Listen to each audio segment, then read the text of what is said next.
ABN Maharashtra में आपका खैर मकदम। मैं हूं मुनीर आरिफ खान। खबरों के सिलसिले को आगे बढ़ाने से पहले एक नज़र आज की अहम खबरों पर। UCC के खिलाफ मुस्लिम पर्सनल लॉ बोर्ड और जमीयतुल उलमा हिंद ने लॉ कमीशन के हवाले किया ड्राफ्ट। बोर्ड ने कहा कि मुसलमान अपनी शनाख्त को नहीं छोड़ सकते, जबकि जमीयतुल उलमा हिंद ने कहा शरीयत में क़यामत तक तरमीम नहीं हो सकती। मुल्क की सैकड़ों गैर मुस्लिम मजहबी तंजीमों और सोसाइटियों का लॉ कमीशन को जवाब, UCC किसी कीमत पर कबूल नहीं। नोबल इनाम याफ्ता अमर्त्य सेन ने कहा कि UCC हिंदू राष्ट्र की तरफ बढ़ता पहला कदम, इस कानून से सबसे ज़्यादा नुकसान होगा हिंदुओं को। और सैकड़ों इंसानी जानों को गंवाने के बाद होश में आई हुकूमत, समृद्धि हाईवे को हादसात से पाक करने के लिए किए जाएंगे अब सख्त इक़दाम। खबरें तफसील से।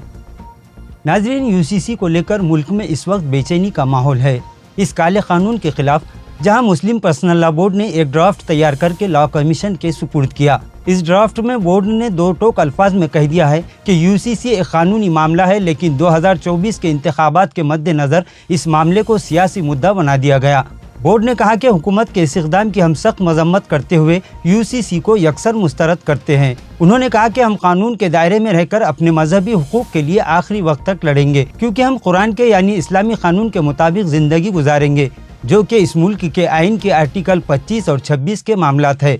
तो दूसरी तरफ जमीयतुल उलमा हिंद ने भी UCC के खिलाफ अपना मसौदा लॉ कमीशन के सामने रख दिया। जमीयतुल उलमा हिंद के सदर मौलाना सैयद अरशद मदनी ने कहा कि UCC मुसलमानों के पर्सनल लॉ का नहीं, बल्कि इस मुल्क के सेकुलर आइन को अपनी हालत पर बाकी रखने का मामला है। उन्होंने कहा कि पर्सनल लॉ कुरान और हदीस पर मबनी है, जिसमें क़यामत तक कोई तरमीम नहीं हो सकती। उन्होंने कहा कि हम ऐसा बयान गैर कानूनी तरीके से नहीं दे रहे हैं, बल्कि मुल्क के आइन के आर्टिकल 25 में हमें इसकी इजाज़त है। उन्होंने अपना इतराज़ पेश करने के बाद हुकूमत से पुरज़ोर मुतालबा किया कि इस मामले में जल्दबाजी से काम ना ले, ताकि जमहूरियत पर कोई आँच ना आने पाए। नाज़रीन, UCC को लेकर जहाँ मुल्क की तमाम मुस्लिम तंजीमें लॉ कमीशन को अपने अपने तौर पर इतराज़ात से बाखबर कर रही है, वहीं इस मुल्क की सैकड़ों गैर मुस्लिम मजहबी और तालीमी व समाजी तंजीमों की जानिब से भी UCC के खिलाफ नाराज़गी का इजहार किया जा रहा है, जिससे ये बात मुल्क के अवाम के सामने आ चुकी है कि UCC से सिर्फ मुसलमान ही नहीं, बल्कि दीगर सैकड़ों गैर मुस्लिम मजहबी जमातें भी बेचैन हैं।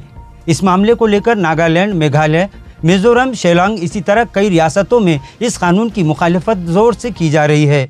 इन रियासतों में हुकूमतों को खबरदार किया जा रहा है कि वो इस कानून को लागू करने की गलती ना करे। नोबल इनाम याफ्ता माहिर इक़्तिसादियत अमर्त्य सेन ने UCC पर अपनी राय का इजहार करते हुए कहा कि हुकूमत UCC को लागू करने की कोशिश करके बेवकूफ़ी कर रही है। उन्होंने हुकूमत पर नाराज़गी का इजहार करते हुए ये भी कहा कि हुकूमत पहले ये वाज़े करे कि इस कानून से आखिर किसको फ़ायदा होगा। इसी तरह उन्होंने ये भी कहा कि ये कानून महज हिंदू राष्ट्र की तरफ मुल्क को ले जाने वाला पहला कदम है और UCC से सबसे ज़्यादा नुकसान हिंदू समाज का होगा। बहरहाल अब ये बात तो साफ़ हो चुकी है कि UCC का मामला अब पूरी तरह से मरकज़ी हुकूमत के लिए मुसीबतें खड़ा कर रहा है। वाज़ेह है कि गुज़िश्ता 4 महीने पहले ही मरकज़ी हुकूमत की जानिब से समृद्धि हाईवे को आवाम के लिए शुरू किया गया था और इसके इफ्तिताही प्रोग्राम में हुकूमत की जानिब से तरह तरह के दावे भी किए गए, लेकिन पिछले 4 महीनों में इस हाईवे पर 400 से ज़ायद सड़क हादसात पेश आ चुके हैं, जिनमें सैकड़ों मासूम अफराद अपनी जानें गंवा चुके हैं। अवाम के बार बार मुतालबात के बाद अब कहीं जाकर हुकूमत को होश आया और इस सिलसिले में समृद्धि हाईवे पर बुनियादी सहूलतों के साथ साथ दीगर सख्त इक़दाम करने की पहल शुरू कर दी गई।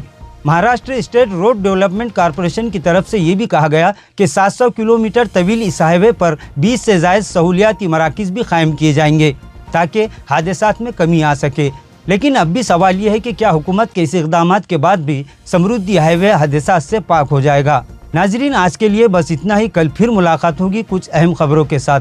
तब तक के लिए हमें इजाज़त दीजिए। अल्लाह हाफ़िज़।